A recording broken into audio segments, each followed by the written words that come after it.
prazer estar aqui com vocês para a gente construir a primeira edição do nosso HR First, o evento que vai colocar o RH como protagonista do presente e do futuro. Hoje, o nosso foco é compartilhar conhecimento e colocar vocês, profissionais de recursos humanos, como os responsáveis pelo sucesso e transformação da gestão de suas organizações ou consultorias. Afinal, a inovação começa e termina pela parte mais importante das empresas, que são as pessoas. Eu sou a Fernanda, CEO e co-founder da Grow, e nessa trilha sobre ciência de dados e gestão de pessoas, os limites e potenciais da tecnologia, vamos aprender juntos com Gabriel Leão, especialista em People Analytics do Sicredi. Então vamos lá, a palavra está contigo, Gabriel. Obrigado, Fernanda. Então, vamos lá falar sobre People Analytics. Basicamente, então, People Analytics você pode retraduzir como ciência de dados em RH, Data Science em GP, você pode dar o nome que preferir. Um dos pontos é exatamente que não se prenda a semânticas, né? Então, People Analytics, ela, na verdade, nasce já há muito tempo, porque se você parar para pensar, análise enquanto conceito e prática existe há muito, muito tempo. Né? Então, Euclides e Pitágoras estavam lá na Grécia para dizer, né, as pirâmides não foram construídas simplesmente na intuição, ou assim como os aquedutos lá da Roma Antiga, por exemplo, precisaram de muito cálculo. Embora não se tinha os números como a gente conhece, não se tinha uma matemática tão avançada quanto se conhece, análise sempre existiu. Dados sempre existiram. Né? O próprio conceito de dado ele é anterior à existência humana, né? Então, a informação que circula no universo, até do ponto de vista físico, sempre existiu. Gestão de força de trabalho também sempre existiu. Né? O faraó teve que organizar o pessoal lá para fazer a pirâmide dele. Né? Os imperadores romanos também tiveram que organizar uma força de trabalho gigantesca nas suas expedições de exército, até nas construções. O Coliseu não foi construído sem planejamento de uma força de trabalho, correto? Então, se a gente para pensar, análise, dados e gestão de força de trabalho existem desde que a sociedade se faz sociedade, né? Então, a gente talvez deva perguntar o que tem de novo, né? Ou seja, nesses novos tempos em que a gente vive, aqui no tempo em que nos é dado, o que existe de novo nesse contexto? Quando a gente fala de ciência de dados, se ciência, de uma forma geral, sempre existiu, dados sempre existiu, gestão da força de trabalho sempre existiu, pelo menos há muito tempo. Então, como que se consolida, né, o nosso tempo? Basicamente, é uma mistura de marketing, e eu faço uma pequena homenagem a uma das minhas séries favoritas no momento.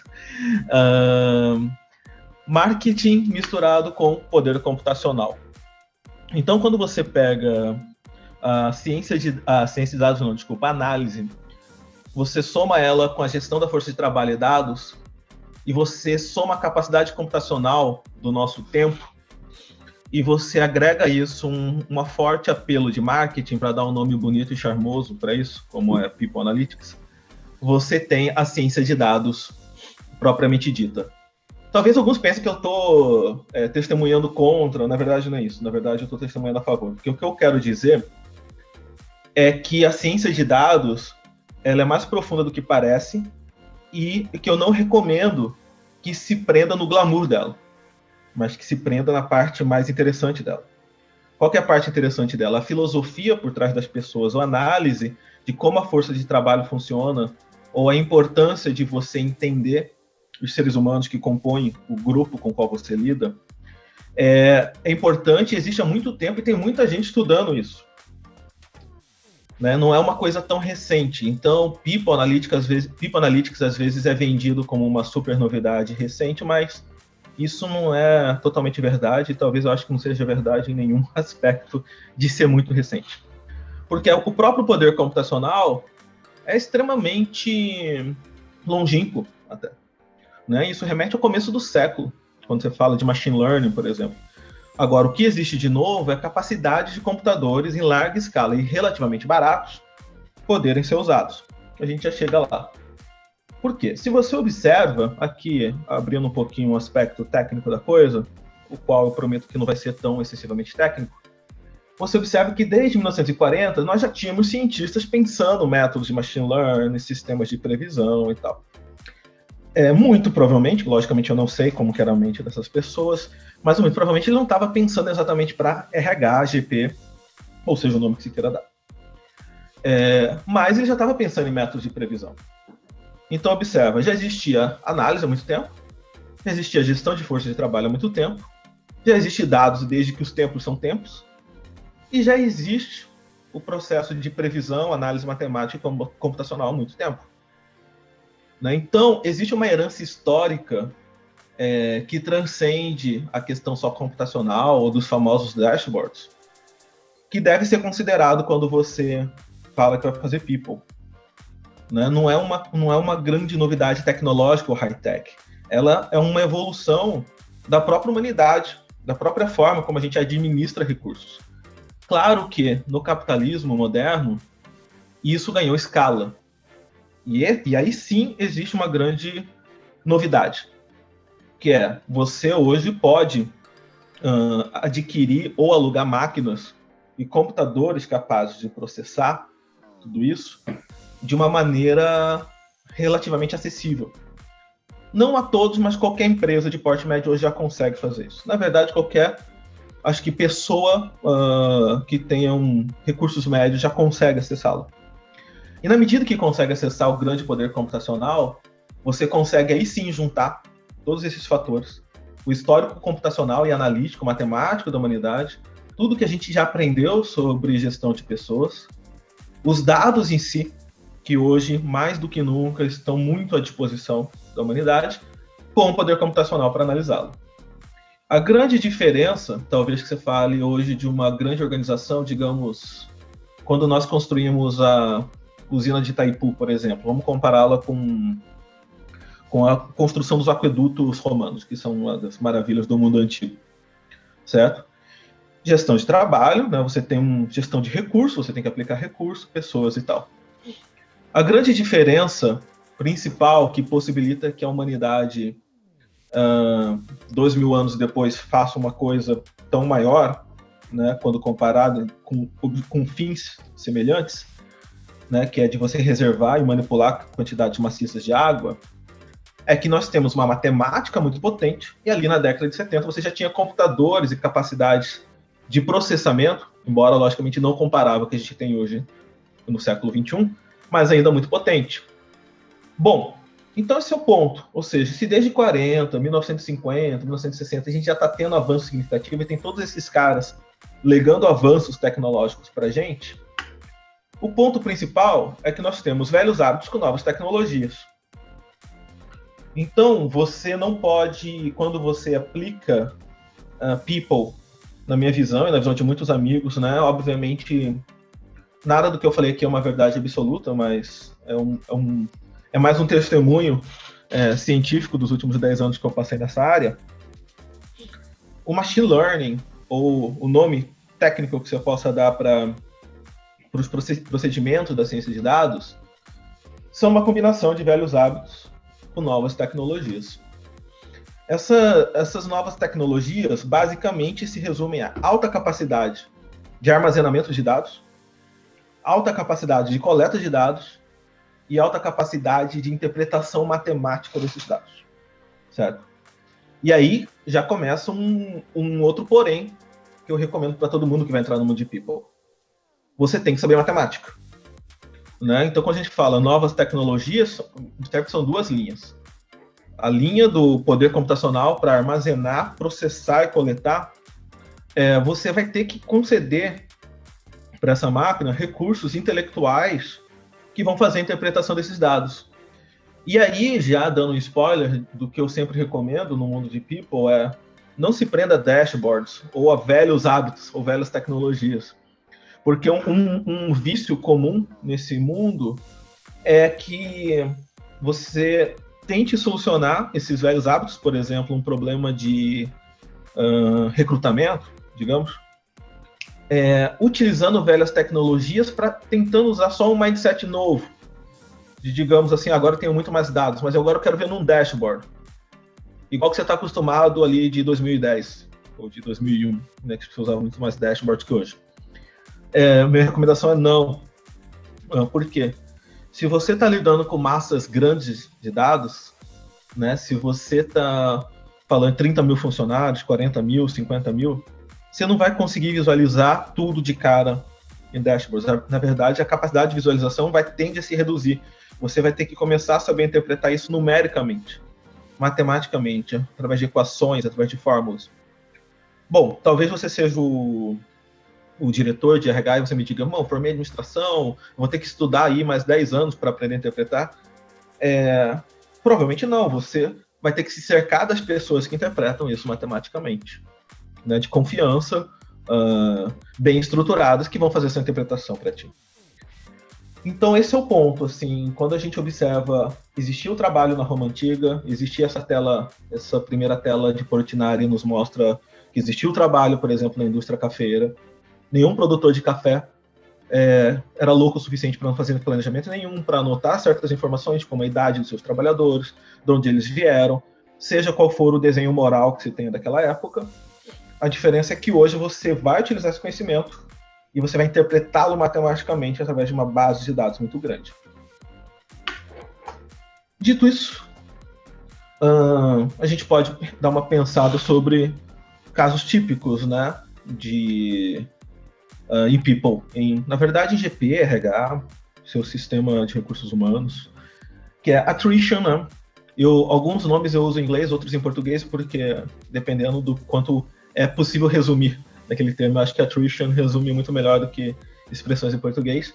Então, o quanto que você consegue manter seus talentos em casa, o quanto que as pessoas podem ficar tristes e sair da sua empresa.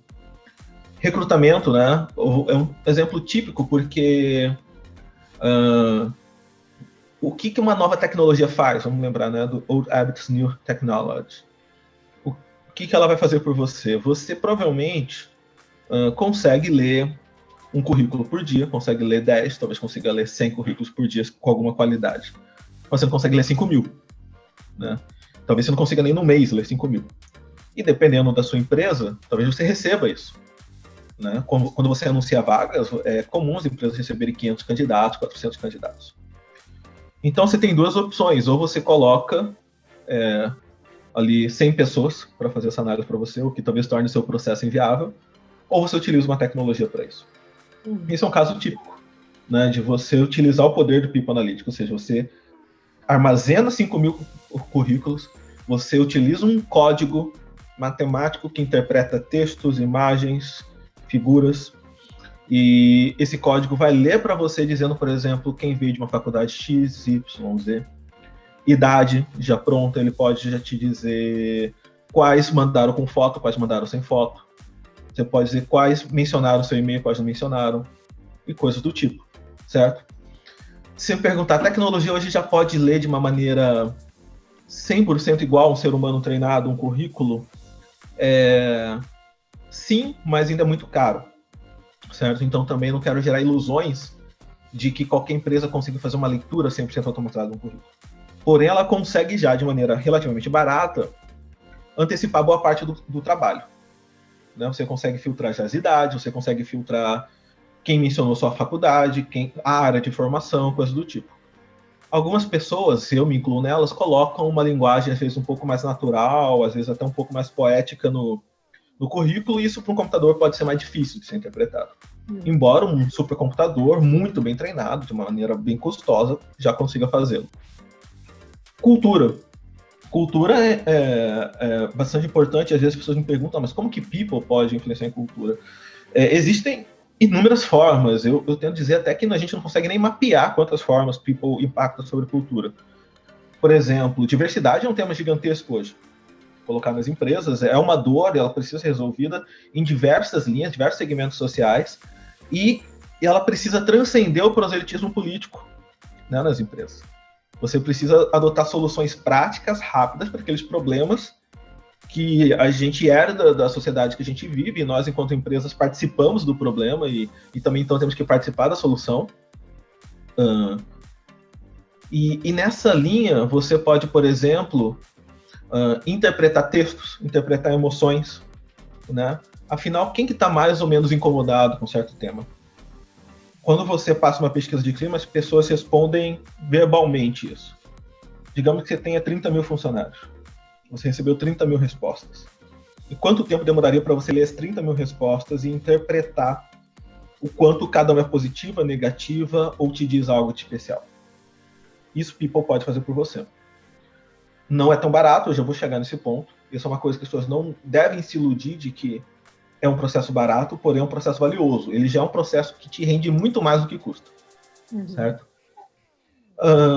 Tem inúmeras outras linhas em cultura, pesquisa de clima. As pesquisas de clima, elas estão sofrendo um choque, vão crescer muito a partir de People Analytics, porque você vai poder automatizar as opiniões, em vez de você passar aquela pesquisa bianual ou anual, perguntando como cada um se sente, você vai poder ter mecanismos semelhantes às redes sociais, na qual cada pessoa interage, e diariamente você nota se a pessoa está mais feliz ou mais triste. Empresas fora do Brasil, por exemplo, já filmam funcionários, e eu não vou entrar no mérito do quanto isso é moral ou não, mas filmam funcionários na porta da entrada da empresa, ali na mesma hora que ela faz o reconhecimento facial para permitir a entrada do funcionário na sua empresa, ela também já interpreta a emoção desse funcionário naquele dia. E a partir disso ela começa a observar se certos times têm padrões emocionais mais nítidos do que outros, se certos dias da semana, se no dia do pagamento, se certos aspectos da sua empresa interferem na emoção. E, obviamente, o ponto principal, porque a gente vive no capitalismo tecnológico, qual que é a relação entre as emoções descritas por esses indivíduos e a produtividade deles, né? Então, isso é um dos vários exemplos em cultura. Educação é gigantesco, né? Você conseguir hoje, é uma dor gigantesca das empresas. A gente está trabalhando isso lá dentro do Sicredi, nós estamos trabalhando isso com parceiros nossos, que é, para cada curso que eu dou, quanto que isso me traz de retorno, né? Tanto em cultura, engajamento, produtividade direta, mais venda, mais receita, o que eu devo ensinar e por quanto tempo eu devo ensinar cada indivíduo. Isso você precisa de muito dado para trabalhar. E quando você entra em produtividade, a gente já mencionou aqui várias vezes o exemplo de produtividade, mas você pode linkar diretamente, por exemplo, qual que é a diferença da idade do gestor para o seu liderado e quanto que isso vai impactar sobre a produtividade do time ou direta do indivíduo. E isso parece um debate talvez não tão importante, mas é extremamente importante, né?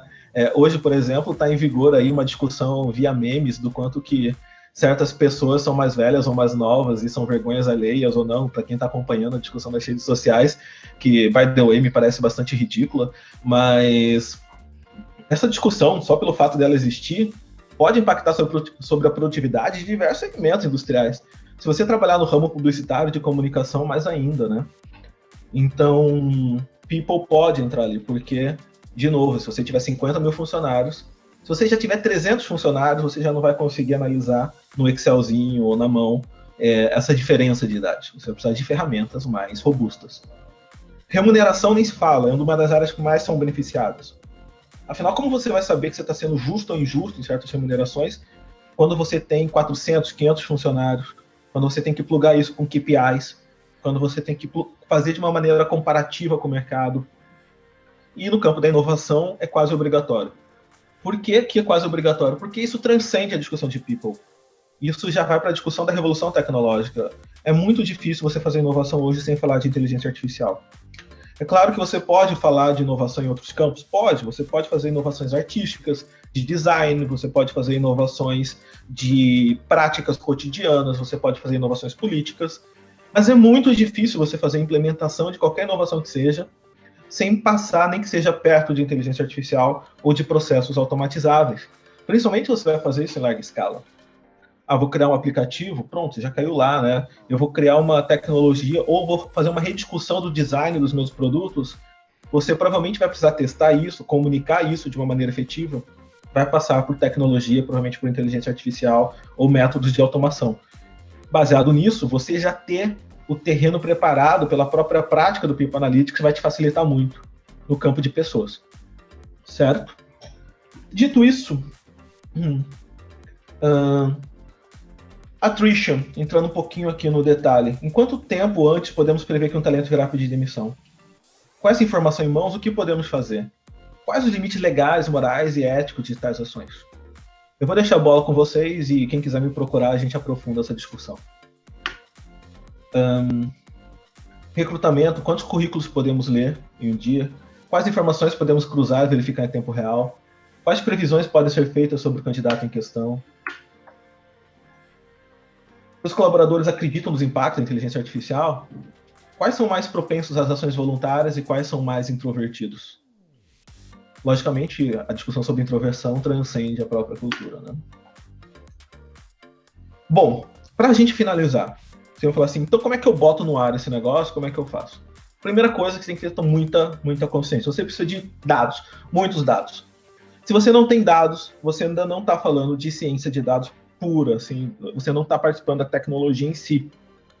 Então, você fala assim, mas eu tenho uma planilha com 20 mil dados, é pouco, certo? Você precisa de dados, muitos dados, então você coleta o máximo possível. E muito provavelmente isso já não vai caber no Excel tradicional, ou não seja qual for a ferramenta de planilhas.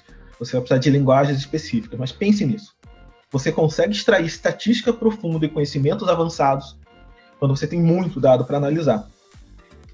E na medida que você tenha muitos dados para analisar, você tende quase inevitavelmente a precisar trabalhar em grandes contextos.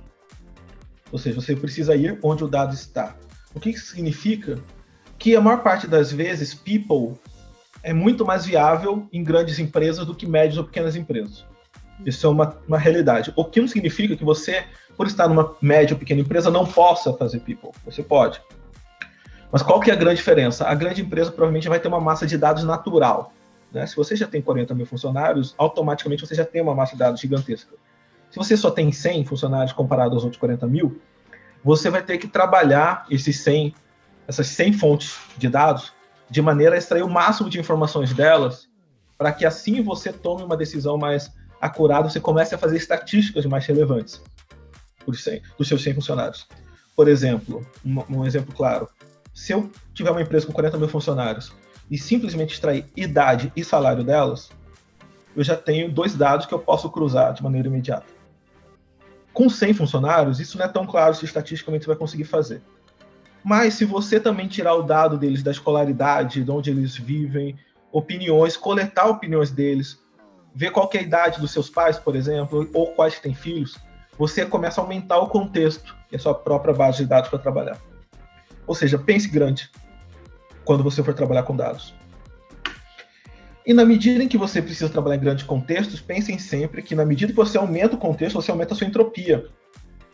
Então não se iludam, sempre que você... Essa é uma das armadilhas como se fosse um cobertor curto, né, que você lida em people.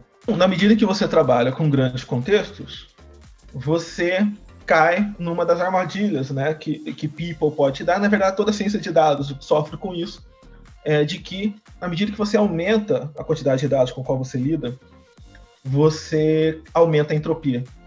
Né? Em termos técnicos, entropia significa basicamente seu grau de dispersão, de confusão, de caos. Ou seja, conforme a maior quantidade de pessoas com as quais você está lidando, mais difícil. Eu imagino que para todo mundo isso é altamente intuitivo. Né?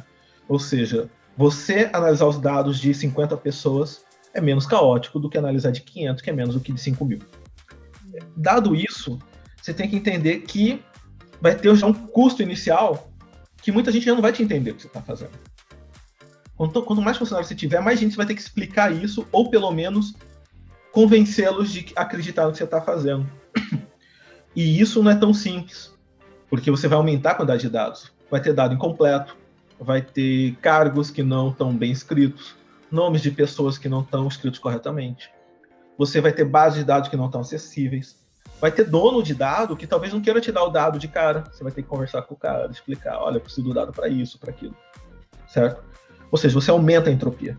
E isso tem que entrar no seu plano de negócios, tem que entrar na sua análise de custo quando você vai implementar people. Certo? Ela é bonita, ela é elegante, é charmosa, é até sexy na nova economia. Mas na aplicação, você tem essa dor.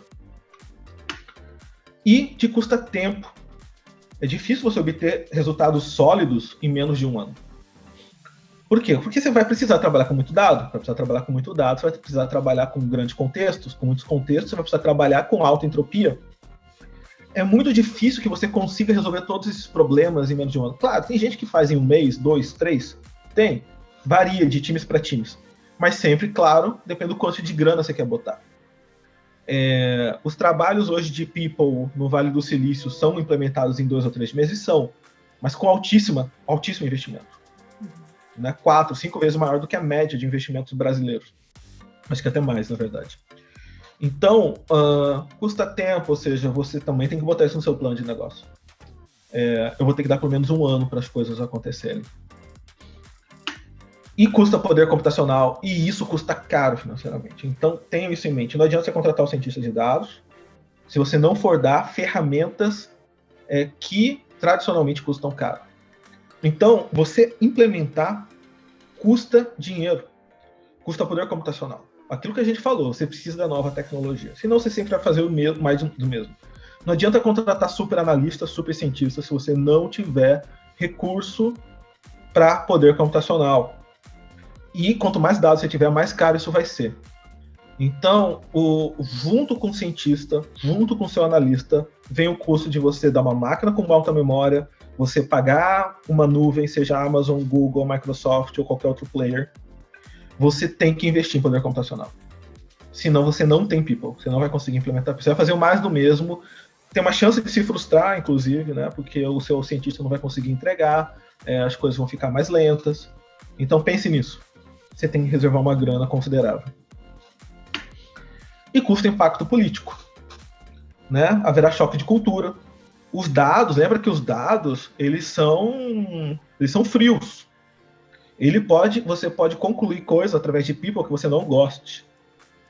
Você pode concluir, por exemplo, que o seu diretor ou o seu gerente é ineficiente, ou que a sua equipe tem que ser trocada, ou que você tem que dar um curso que o pessoal não vai gostar.